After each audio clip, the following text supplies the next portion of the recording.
Aku tak pernah merasa tua dan sia-sia.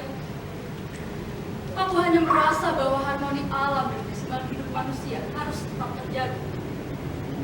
Betapapun zaman baru telah menampik, telah menjadikannya cuma sebagai bahan percakapan dan perdebatan tak pernah usai.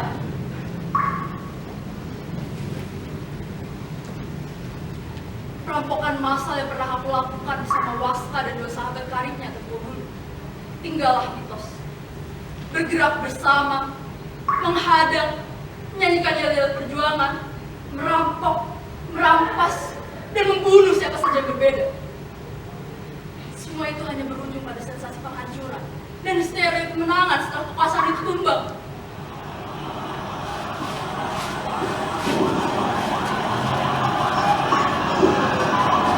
Cukup!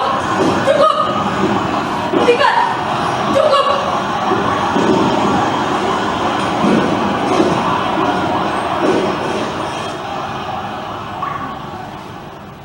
Nonsens! Lalu apa yang terjadi sekarang? Kacau! Kalian bisa sebutkan satu persatu nama mantan revolusioner itu, kemudian memilih masuk dalam struktur kekuasaan. Apakah perubahan bisa mereka lakukan dari dalam kekuasaan? Apalagi mereka temukan hanyalah mayoritas tunggal. Terbukti sudah. Mereka cuma pandai berdebat memproduksi hukum dan sistem politik baru. Hanya keinginan untuk berbeda dengan masa lalu, tanpa mampu melihat makna terdalam dari sebuah warisan. Tak aneh bila perpecahan di tingkat elit lebih banyak dibumbui curiga dan sentimen, timbang impian bersama. Tak aneh bila rakyat dan para pengikut limbung tak tentu arah. Tak aneh bila seremoni pergantian kekuasaan hanya sebatas pesta sensasi yang mereka sadari dan pelihara. Tak aneh bila gosip politik bocor di lapangan terbuka, di warung kopi, di pasar, di bawah jembatan, di terminal, dan di semua media sosial. Revolusi tak pernah ada di muka bumi ini, apalagi dikemas ideologi dan agama. Berkoar-koar menjadi retorika di berbagai mimbar, di podium kampanye, di televisi, di jalan-jalan, di papan reklame, di rumah ibadah, bahkan di tengah tangis penderitaan.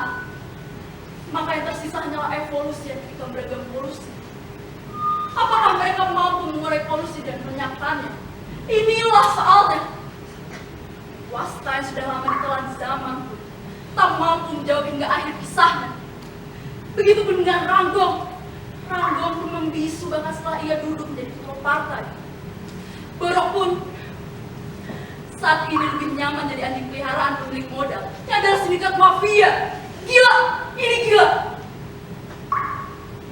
Begitu banyak keringan di ladang jiwa, hingga pikiran, imajinasi, dan selera miskin jadinya. Kesalahan mereka adalah perilaku berlebihan dan sombong, merasa mampu mempercepat waktu untuk alasan perubahan. Para revolusioner mentah itu awalnya mengajakku ke dalam tanah, setelah gagal mencari kebahagiaan di darat dan di bulan. Tetapi semua itu tidak pernah terjadi hingga waktu memakan usia mereka. Tinggal aku di sini. Aku tak mau menyebut diriku sesuatu. Aku hanya ingin membalas dosa sejarah dari balik sejarah itu. Biarlah sesuatu itu sampah. Aku hanya ingin meniadakan diriku untuk suatu keberadaan. Dan aku hanya ingin menggali dan terus menggali.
melihat segala rupa dari balik jendela.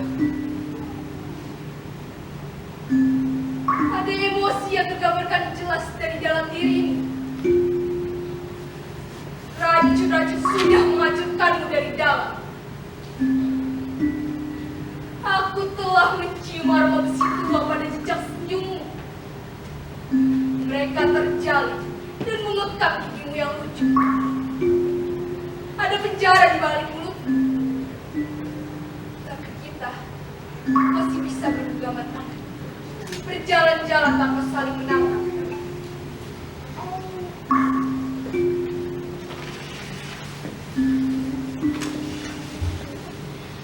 Besi-besi membujam ke dasar tanah, membunuh benih, merenggut akar, dan merobek daun-daun. Tanah-tanah terusir dari bidang. Air menggenang, menyicil bah dari parit. Kayu-kayu tumbang. Orang-orang semarak menanam besi dari sepetak tanah sisa halaman sampai ke dasar hatimu, ke urat nadimu.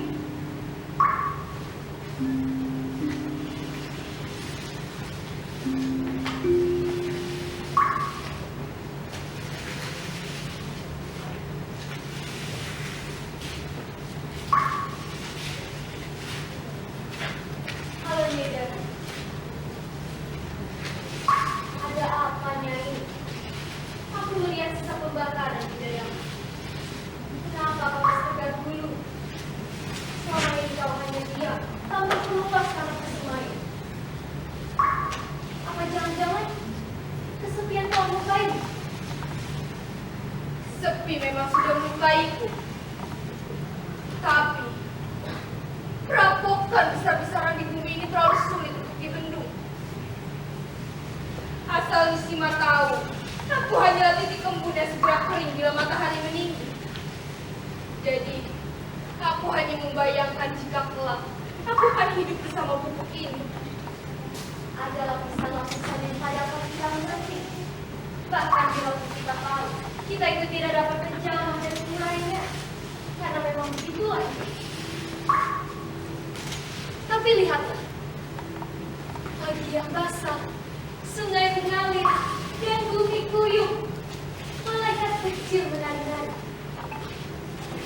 Itu jalan sana. Bukit membiru dalam bingkai rindu. Sejuta dedaunan tersenyum dalam hingga matahari. Sejuta akan berangkulan dalam selimut sepi.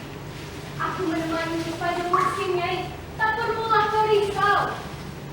Tapi para penikmat keindahan itu, berapa juta kali alam sudah menegur mereka.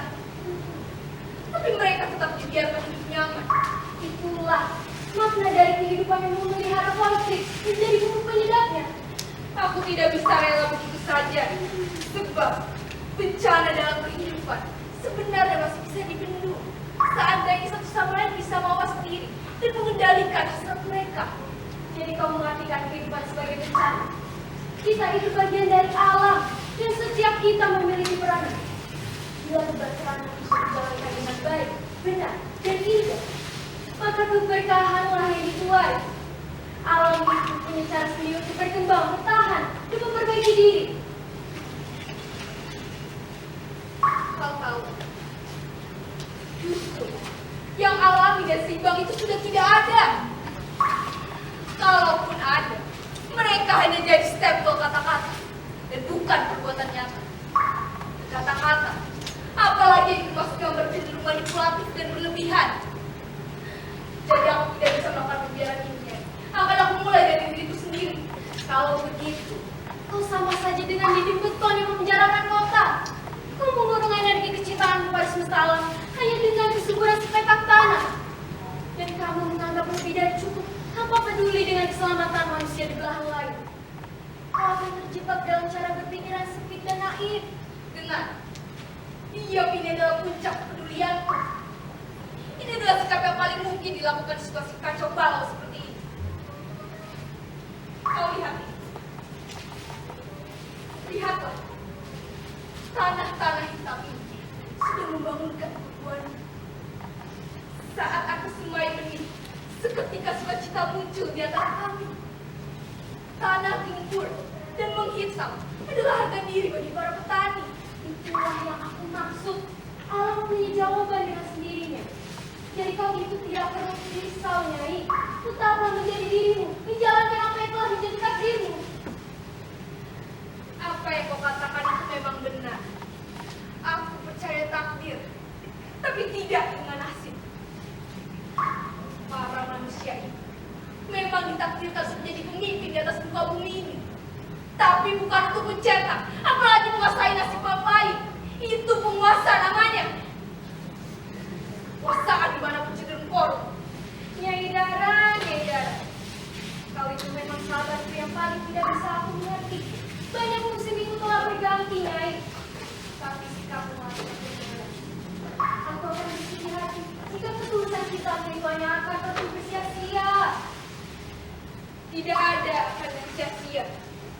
Meski tidak ada yang bisa aku selamatkan, setidaknya aku tidak berkubang dalam kesalahan. Selalu ada pilihan untuk menjadi lebih baik. Baiklah, aku mengerti. Aku hanya bisa menitipkan sabar dan pasrah padamu. Ya, sebagaimana Publi mengajarkan kita sabar dan kepasrahan padamu. Aku pergi dulu, Nyai.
Memang kau mampu memberikan luka di kulit, tapi menciptakan borok di dalamnya. Nyai, ayolah. Kita sudah lama tidak bertemu. Janganlah kau menghakimi seperti itu. Gimana kalau misalnya kita nongkrong, lalu minum teh mochi bersama sambil ngobrol ngalor ngidul tentang kepastian masa depan? Tidak ada yang pasti di dunia ini. Lagi pula, aku sudah cukupkan masa depanku di sini. Sepetak tanahnya. Nyai, tersenyum bijaklah barang sedikit pada kenyataan. Maksudmu, pada kenyataan semua yang kau jual ini. Nyai, lupakanlah segala yang telah berlalu. Mari kita song-song wajah baru dunia.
bulan dan bintang.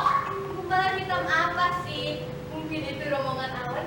Gimana? Tadi itu jadi bagiannya satu tadi. Kalau gitu, kapan kita ke sana? Bila matahari mengendakinya. Sunyi dan lembab selalu berangkulan. Membuka batin keberadaan kami. Bulan mandi di tepi danau. Bintang berlarian di pucuk lembah. Ada impian yang silih datang bersamamu. Ada warna emosi yang silih berganti. Hidupkah itu namanya? Selimut dinginku mengantar para pejalan malam. Segarku menjelang mata para pemuda pagi. Selimut gigilku menahan amarah para pelaut dan nelayan. Keren kan? Keren kan? Keren. Keren aja, keren banget. Keren banget, kamu keren aja. Aku yang keren banget kalau gitu. Keren banget. Kalau gitu dia aja. Sini. Wah, Itu apa sih? Mana sih? sini. Mana?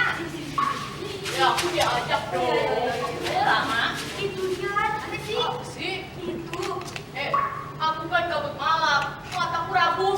Yuk, yuk, yuk. Wet, air. Waduh, Maaf. wajir ini. Jelas banget. Kabut bukan?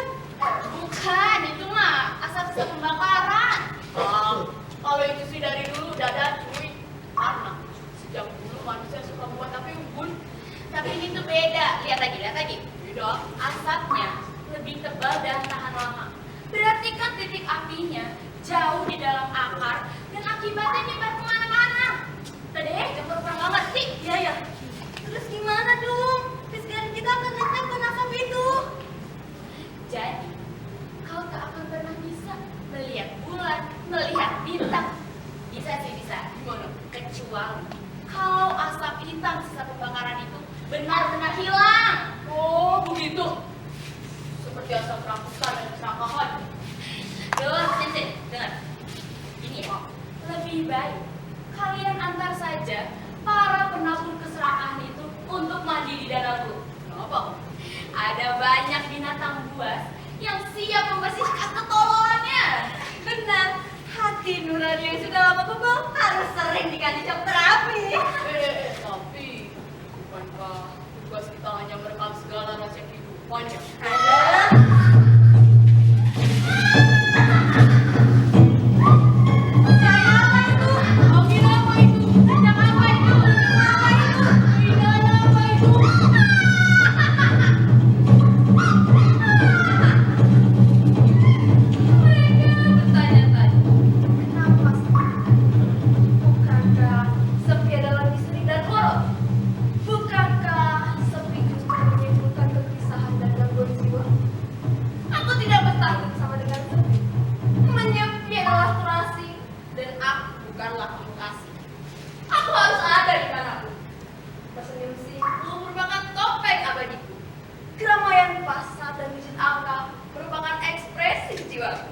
Karenanya, aku membutuhkan kemampuan atas keberadaan.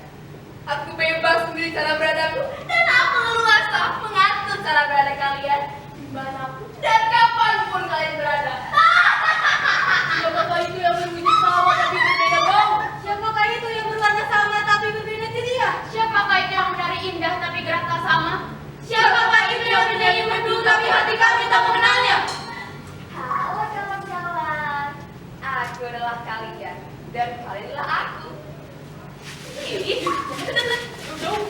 Ngapain sih jauh-jauh? Tersenyumlah untuk perjumpaan kita kali ini. Jangan berburuk sangka dulu. Nanti kesukaran kalian bisa hilang loh. Hei, jangan sembarang bicara. Aku dilahirkan dari dinding yang keras, jadi tidak mungkin sekarang aku akan hilang. Dan aku dilahirkan untuk membuka kesadaran. Jadi gak mungkin aku tidak melihatkan. Nah, mana mungkin kami menyalahi kodrat kami sebagai saripati kesegaran. Jadi, siapa kau? Siapa? Tiba-tiba datang menghampiri kami dengan bau yang berbeda. Sebentar. Kan tadi aku sudah bilang bahwa aku adalah kalian dan kalian adalah aku. Jelas kan? Jelas dong. Tidak ada beda di antara kita. Tubuh kita sama mungkin. Kita berperan sebagai pangkalan pandang. Gerakan kita pun sama.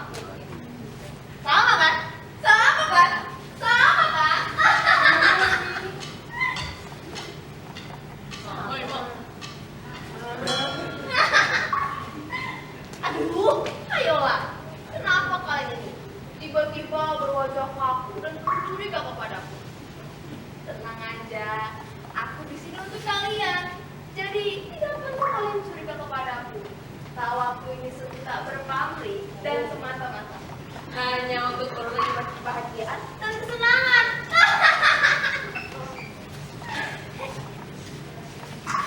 Apa sih? Tapi bau buku berbeda sih. Beda. Kadang harum, kadang bodaki. Iya, warnamu juga tampak lebih pekat dari kami. Untuk tawamu juga tak pernah kami kenal dalam dunia hening kami. Iya benar, bahkan dia Eh, bilang. Tidak ada di Kalian jangan cepat-cepat mengambil kesimpulan. Nanti kalian makin nampak lugu. Lagi pula, zaman globalisasi seperti sekarang ini Sudah tidak lagi mementingkan adanya perbedaan. Semuanya sama saja.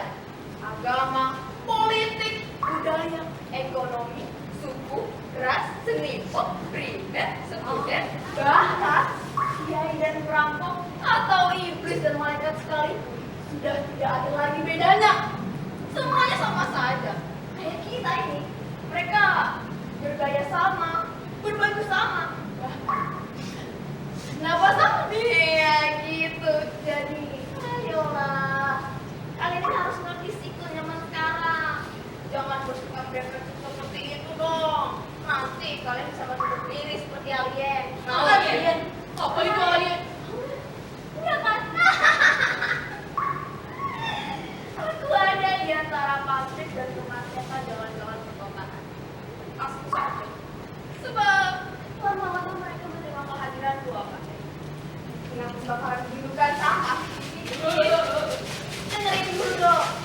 Asal pembakaran barang sitaan dan mengalian tanah-tanah, aku hadir bersama saudara api yang membantu para polisi. Kalian tahu apa yang terjadi? Apa? Mereka begitu senang dan bersorak-sorai ketika menyaksikan aku memuat habis barang-barang dan tubuh paling itu. Bahkan di tengah hutan belantara, selama berbulan-bulan aku bertugas menatangkan lembah dan membuka lahan baru yang baru. Mereka semua begitu percaya bahwa aku dapat melakukan tugas dengan termudah. Karenanya mereka begitu senang dan apresiasi kerjaku. Ya, meskipun kalian tahu sendiri ya, negara sempat goncang karena muncul demonstrasi di mana-mana akibat menjatuhkan korban. Tetapi kan itu hanya sedikit resiko yang harus aku hadapi. Lagi pula, mana ada sih kita bisa meraih kebahagiaan, kesenangan, dan kesuksesan tanpa didahului oleh pengorbanan dan korban penjatuhan? Omong kosong itu tidak ada. Jadi, meskipun kehadiranku sempat tertahan oleh jutaan masker dan menghalangi wajah mereka yang merasa terganggu, tapi kemudian mereka tidak dapat begitu saja melupakan jejak dari peranganku untuk kemampuan hidup bersama melalui penghematan dan pembangunan berkelanjutan. Dan pada akhirnya mereka akan menikmati keuntungan dari itu semua untuk kemampuan mereka kelak. Betul? Betul? Betul? Betul. Betul. betul ya betul. Wah, betul. Betul.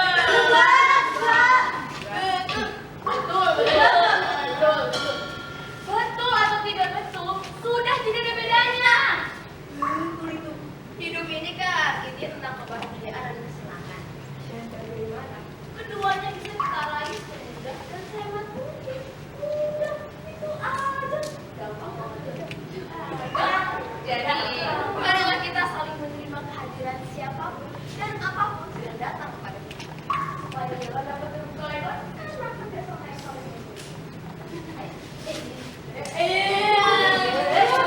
oh iya sih, dengar enggak? Kamu dengerin? Apa? Belum kalian ketahui ya? Semua yang telah aku perbuat ini merupakan aspirasi zaman global dan inspirasi manusia sempurna. Karenanya, dalam 100 tahun terakhir ini, semua orang di muka bumi ini telah menikmati jalan-jalan dengan mudah dan hemat untuk menyelesaikan tugas sehari-hari. Betul kan? Ayolah kawan, hilangkan sekat-sekat di antara kita. Yakinkanlah diri kalian itu sama demi sama-sama senang.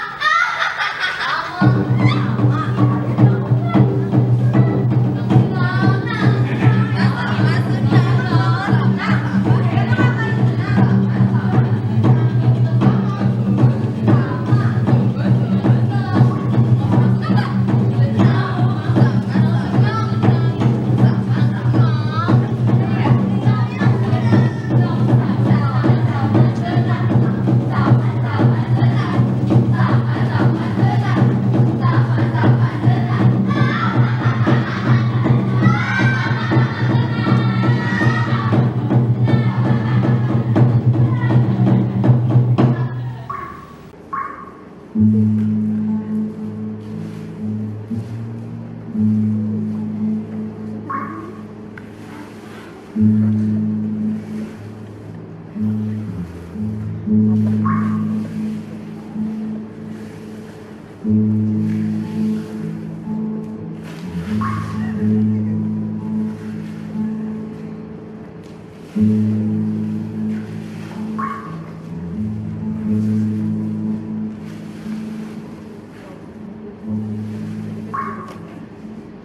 wah, wah.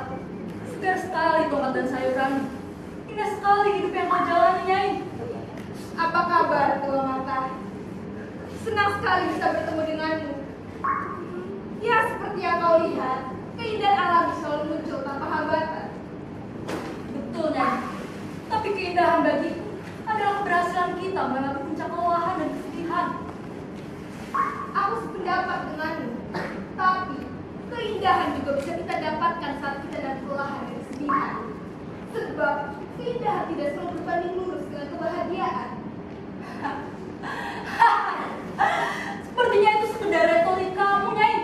Sekedar selimut fantasi untuk menghibur dunia kecilmu yang rapuh. Aku sedang tidak berfantasi. Aku hanya sedang mencukupkan pikiranku dengan perbuatan sederhana. Tidak lebih. Mencukupkan pikiran dengan perbuatan sederhana tanpa menimbang hal-hal lain yang berkaitan dengan situasi zaman ini sama saja dengan mengubur diri sia-sia. Mengubur diri untuk mengatakan tidak pada sistem perbibian dan segala yang berbau rekayasa. Itu lebih mulia bagiku. Dan terlalu lugu, Nyai. Semua orang saat ini hidup berkelindan dalam tipu muslihat. Karena itulah cara satu-satunya untuk mereka dapat bertahan hidup. Kalaupun itu disebut kejahatan, maka pastinya hanya soal berlebih-lebihan. Jadi yang terpenting adalah bagaimana kita menawarkan obat mujarab untuk menahan itu. Menawarkan sistem baru bagi mereka. Yang paling tidak, mengubah cara pandang mereka pada kehidupan yang fana ini. Tua Mata, Tua Mata. Sudah terlalu sering aku bertemu dengan orang sepertimu. Mereka punya bakat, ambisi, dan impian besar. Tapi hanya menganggap dunianya tidak berbelakang kecilnya. Padahal semakin terjelaskan kehidupan ini, saat yang bersamaan semakin tidak terjelaskan. Tentunya, tentu. Karena itulah aku mengerahkan seluruh kemampuanku menjelmakan segala impian besar untuk kemaslahatan orang banyak. Aku tidak ingin berdiam diri saja. Aku pun ingin menjelaskan keringatku, menciumi aroma tipu muslihat, dan menikmati jatuh bangun uji teoriku dan persoalan sentimental. Alur peperangan dan konflik berkepanjangan justru semakin terbuka lebar dan sama sekali tidak menyehatkan. Karena apa? Kau sendiri larut dalam curiga dengan hasrat menguji coba sebidang teorimu dan dengan menganggap dunia sekedar laboratorium. Aku menerima pandanganmu, sebab tidak ada yang kekal di dunia ini kecuali waktu.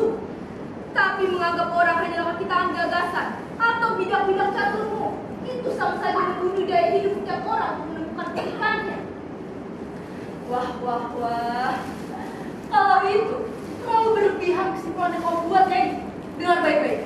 Mata yang tua itu adalah jalan keluar yang aku yakini dapat mengubah banyak pikiran jadi keberadaan hari ini. Atau bahkan terlalu simpel seperti pikiranmu. Aku tidak pernah menganggap hidup ini mudah atau segalanya mesti dipermudah. Baiklah, Nyai. Baik. Kalau begitu, seharusnya aku dapat merefleksikan segala hal yang terjadi di dalam mimpi bumi. Dengarkan aku, Tua Mata. Sepetak tanah ini adalah inti bumiku. Hijau segar sayuran adalah hidupku hari ini. Tanah gembur dan akar yang menghujam tanah adalah masa depan hidup ini. Aku tidak pernah bermimpi dapat mengubah semua hal dengan melakukan semua hal. Aku bukan pahlawan super yang punya ambisi menggunakan kekuatan kubah untuk menyembuhkan penyakit atau menjaga bumi dari serangan alien. Aku cukup, Nyai, cukup. Aku hanya ingin masalah saja mengenai mata yang tua itu. Aku mengerti, Tua Mata. Tapi kemuliaan dan kegoblokan masa lalu itu milik masa lalu. Masa kini jelas lain cerita. Sekeras apapun mimpi itu besar di kepalamu, semua itu tidak akan kembali seperti semula dengan cara yang sama. Kita tidak mungkin menjalankan dua kebaikan musim dalam waktu yang bersamaan. Nyai, impianku bukan omong kosong belaka. Buah tanah yang sila akan membawa kehidupan ini pada perubahan besar menuju kemuliaan hidup seperti dulu. Tidak ada yang dibutuhkan saat ini kecuali mata yang tua itu. meminta Nyai untuk membujuk Isima. Kita sudah berada di titik hasrat manusia paling ganas. Dan mata air tua itu sama sekali bukan jawaban. Jadi, Nyai akan membiarkan semuanya menuju kehancuran tanpa harapan.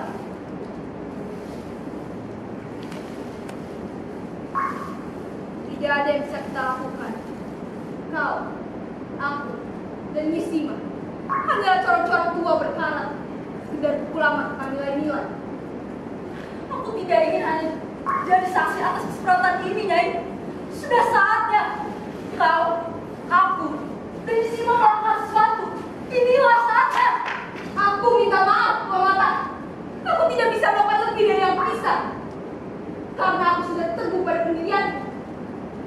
Bukan karena aku tidak menyadari apapun. Lebih baik kau bicarakan sendiri kepada Sima. Baiklah, baiklah kalau begitu. Aku pergi dulu, Nyai.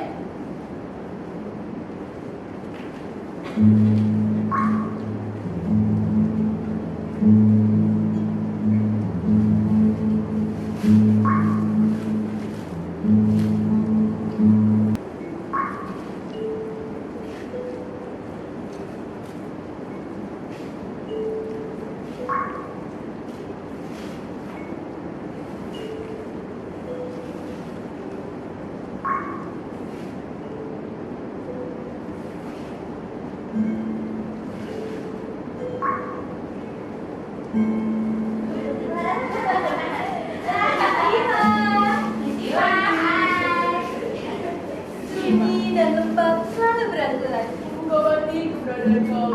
Bulan mandi di tepi danau. Bintang berlarian menuju lembah. Ada impian yang silih datang bersamamu. Ada warna emosi yang silih berganti. Hiduppah itu namanya. Wahai selimut pagiku, betapa segar hari kalian. Seperti biasa, kami selalu menemanimu membuka pagi. Pagi memang istimewa. Tapi tak lebih istimewa dari kepasrahanmu menerima segala perubahan, Nyai. Nyai, Selagi perubahan itu terjadi secara alami, semua makhluk akan belajar menyesuaikan diri. tapi kau pun akan menerima kami. Kami akan berganti rupa. Apa maksud kalian? Manis sekali kata-kata itu. Tidak apa-apa, Nyai. Kami hanya ingin mengisi obrolan pagi bersama. Iya, Baiklah kamu. Aku senang dengan kehadiran kalian. Nyai yang kami kenal begitu ramah, tetapi tak jarang Nyai cepat marah. Apa itu artinya? Perubahan alami itu jauh dari rekayasa manusia yang hanya mengandalkan pikiran. Sebaliknya, itu terjadi dengan seimbang apabila ruang dan waktu menjadi landasan bagi pergulatan nafas yang sehat.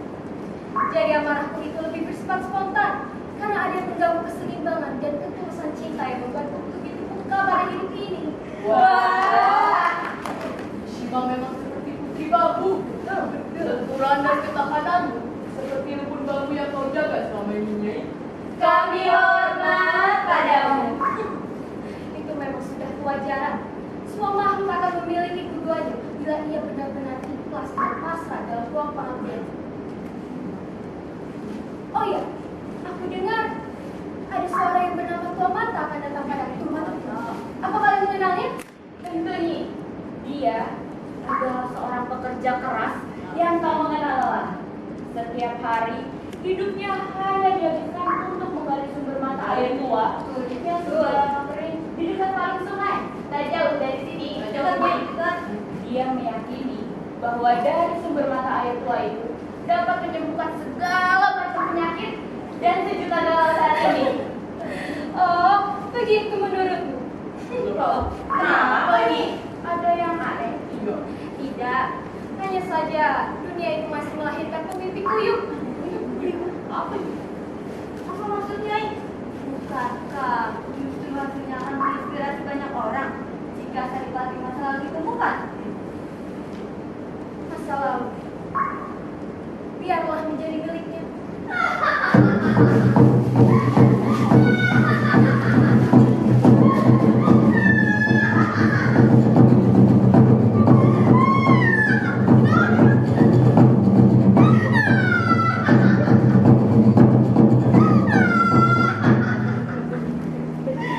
Menyempilah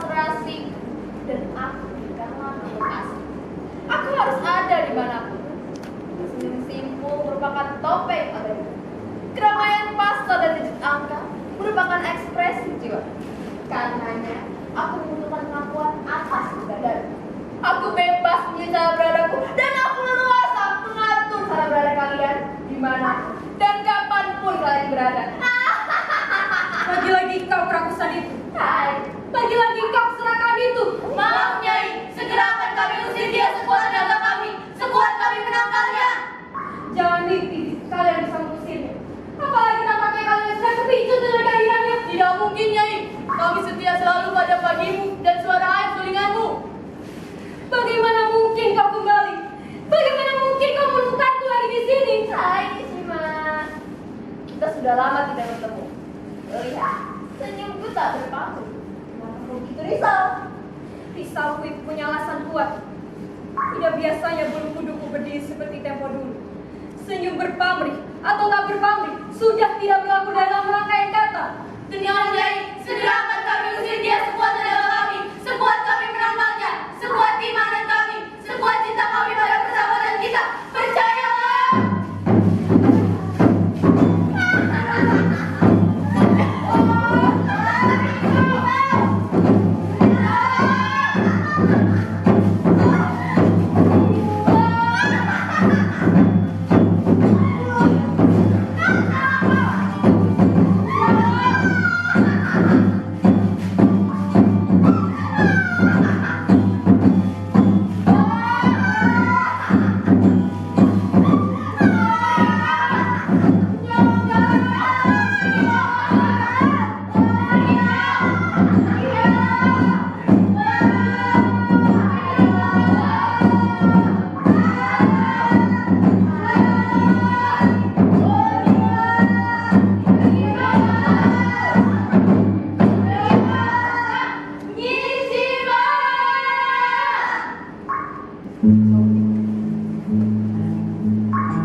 Aku mendengar di setiap musim terjadi selalu. Orang-orang datang dan pergi. Biarlah waktu terus berganti, tetapi keselarasan alam terus tak terjaga. Mata dua itu harus digunakan, harus berguna kembali. Mata air itu akan muncul kembali bila saatnya tiba. Bila ia memang menginginkannya. Itu pun bila tanah di sekitarnya masih dapat menyerap dan akar masih mampu mengikat bebatuan.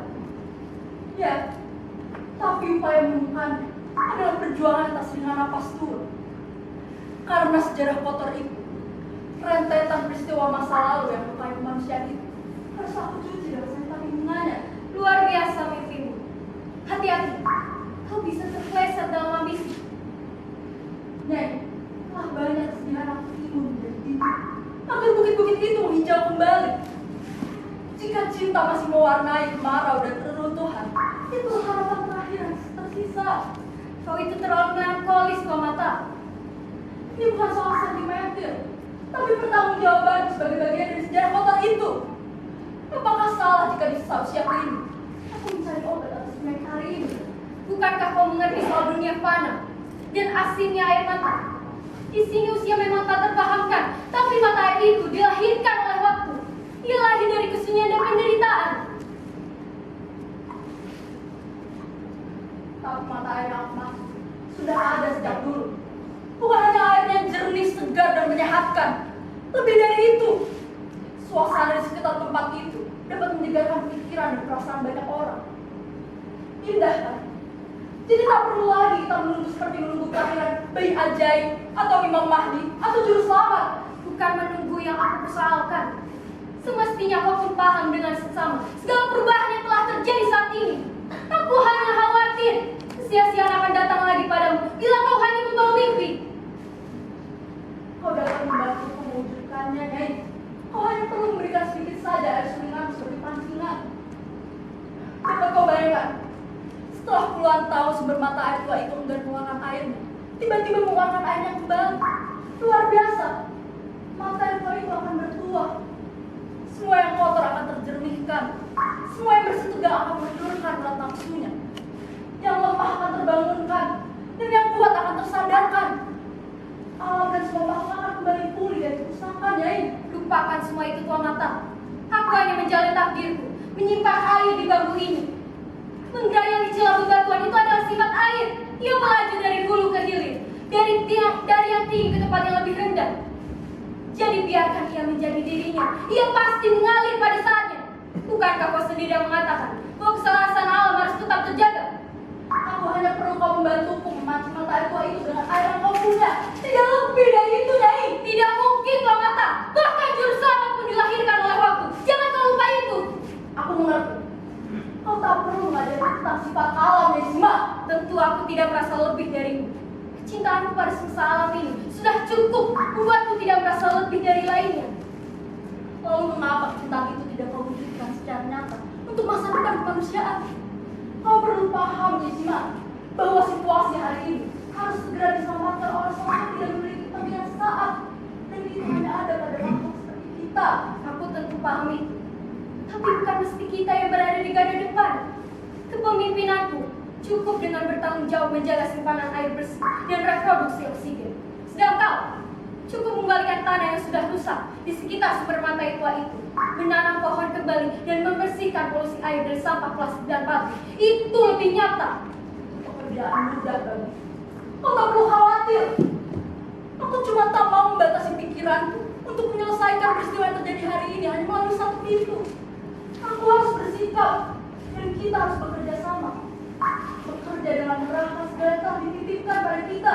Tentu, bila kau hadir secara terus-menerus dalam pekerjaan dalam bidang garapanmu, maka kebaikan tidak hanya untukmu, tapi juga berdampak pada semua makhluk. Disitulah makna kerjasama sejatinya. Tapi membiarkan kerusakan di muka bumi yang sudah fatal, lalu kita hanya bergantung pada kearifan alam, itu sama saja dengan mengambil kebodohan. Manusia tidak cukup ditegur dengan kemarahan alam. Mereka harus diberikan wujud nyata dari akhir sebenarnya alam, Nyai. Lalu kau yakin dengan kembalinya mata yang tua itu dapat membuat manusia menjadi berharga dan bermartabat kembali? Paling tidak akan lahir manusia baru, pemimpin baru, seperti yang pernah dilahirkan alam ratusan tahun yang lalu, Nyai. Sebaiknya kau kembali bekerja dan istirahat saja yang cukup. Yesima, Nyai, Nyai, akan aku buktikan bahwa keringatku dapat mewujudkan impian bawah sadarku.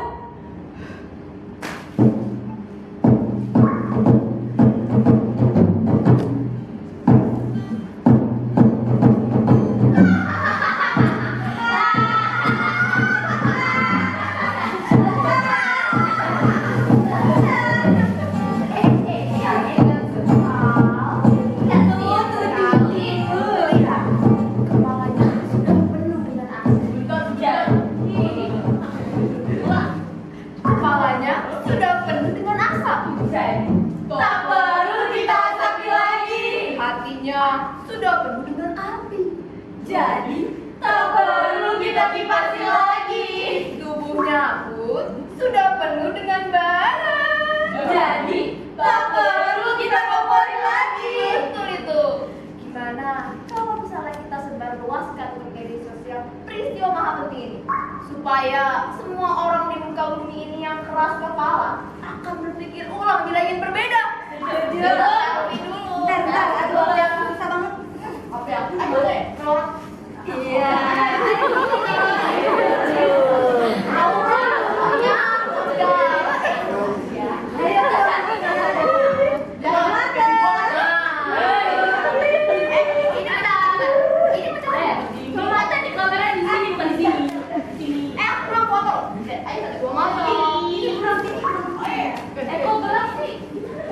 Kameranya kebalik ya.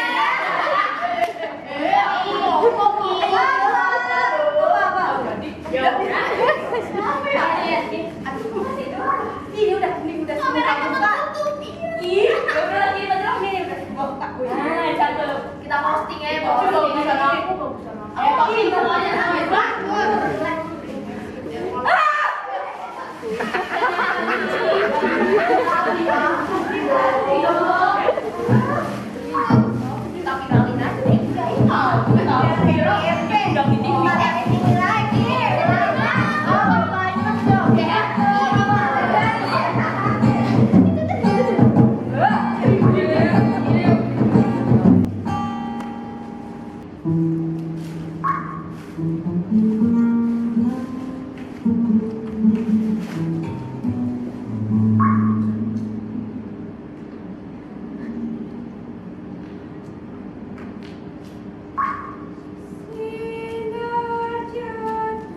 depan kita kali ini. Berberkatilah, berberkatilah. Idara kenapa ya? Kok diem aja? Kurang deket. Iya, samperin kali kupingnya tukar Oke. daun. Ayolah. Nyai, Idara. Nyai, Idara. Apakah kamu terganggu dengan kehadiran kita? Kayaknya sih enggak ya, Harta. Kayaknya enggak. Idara, udara hari ini tuh segar sekali. Ya, masih ada dia ketutupan panas. Sariawan kali jadi. Kan gigi. Ya udah. Gimana kalau misalnya kita melihat dari kampung ini, kita hibur aja. Kita hibur aja. Oke, hibur di darat. Satu persatu, oi, menarik diri, satu persatu, oi, melempar hati bukit. Satu persatu, oi, mengeluh diri, satu persatu, oi, menutup mata hati. Satu persatu, oi, angkat topi, dunia kita yang abadi. Satu persatu, oi, menarik diri, satu persatu, oi, melempar hati bukit. Satu persatu, oi, mengeluh diri, satu persatu, oi, menutup mata hati. Satu persatu, oi, angkat topi, untuk dunia kita yang abadi. Satu persatu, oi, menarik diri, satu persatu, oi, melempar hati bukit. Satu persatu, oi, mengeluh diri, satu persatu, oi. Kamu mau kemana? Kenapa kamu ikut-ikut? Kebersamaan harus kita jaga sampai kapanpun. Aku mulai muak dengan bentuk kebersamaan yang direkayasa oleh kabut asap. Jangan terburu-buru mengambil kesimpulan. Ini fakta. Bahkan kalian pun sesungguhnya tidak dapat kan menerima kenyataan ini. Bukankah ini keniscayaan dari sebuah perubahan? Lalu, membiarkan diri kita tercerabut dari takdir kita sebagai adipati kesegaran. Aduh, kau ini masih aja belum rileks. Yuk, persoalannya, cara penyeragaman seperti ini hanya akan melahirkan perubahan instan. Allah, kau ini harus memahami situasi saat ini. Kau tahu kalian? Kan sudah jelas kok bahwa cara yang digunakan hanya pengembangan dari orang serakah zaman dulu untuk menguasai makhluk lain. Hanya caranya saja dimodifikasi dan diperhalus sana sininya. Tapi intinya sama, menumpuk keuntungan berlipat-lipat. Sudah, aku pergi. Kau mau kemana lagi? Balik ke tempat asalku lah. Mau balik ya? Kenapa sih? Jangan ngaco. Tempatku itu sudah lenyap. Kok bisa? Sini-sini aku jelasin ya. Jelasin. Lautmu sudah disulap menjadi buah-buahan. Jadi surganya pemilik modal. Danaumu kuras habis menjadi perkebunan sawit dan ladang produktif. Danaumu juga sudah jadi borong-borong. Jadi borong-borong. Dan bahkan ya panas bumi dieksploitasi menjadi energi terbarukan. Kau tak punya pilihan kecuali tetap bergabung. Bajingan! Cuma kau marah-marah.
Bersama ruas batang-batang bambu. Setiap hari aku bangun puisi, agar cinta itu semakin mengakar. Namun keserakahan dan kerakusan itu semakin mengganas, membuat habis akal sehat. Hingga aku berada dalam keharusan menerima. Menerima atau tidak, sama-sama harus dibayar mahal. Dengan menerima, seorang manusia hidup dalam ketegangan panjang. Dan bila tidak, seorang harus siap hidup dalam keasingan abadi. Kini duka itu bangkit kembali. Kesedihan yang paling dalam akan terulang kembali. Kesedihan itu sudah lebih dulu membakarku. Lalu apa yang dapat aku perbuat, Nyai? Sebab mereka juga bagian dari kita. Tidak ada. Seperti katamu, bahwa Allah dapat menyembuhkan dirinya sendiri. Dan para manusia itu akan lebih bijak bila mampu meresapi penderitaan demi penderitaan. Tapi aku gelisah, Nyai. Aku takut. Sebentar lagi alam akan mengeluarkan amarahnya. Karena kebanyakan manusia itu telah menolak penderitaan dan ujian yang datang padanya. Aku paham kekhawatiranmu itu.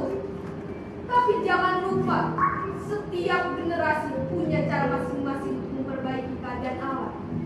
Sejarah sudah banyak memberikan pelajaran pada kita tentang sebab akibat yang selalu berantai. Sudahlah, lupakan apa yang memang layak dilupakan. Bila itu menghancurkan daya hidup kita. Nyai ingat saja, apa yang memang perlu diingat.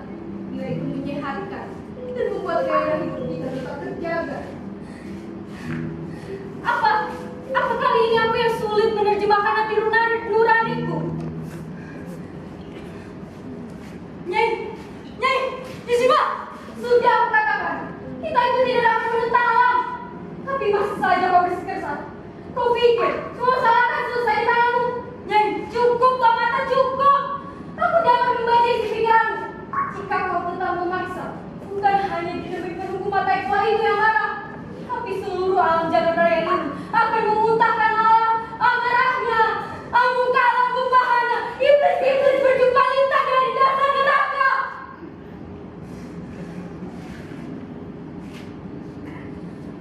Impian omong kosongmu itu harus kau lupakan. Lenyapkan itu semua dari pikiranmu.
publikasi dan dokumentasi,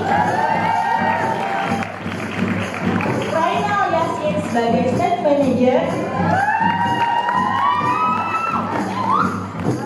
Risa Farah dan Michael Diandra sebagai penata artistik,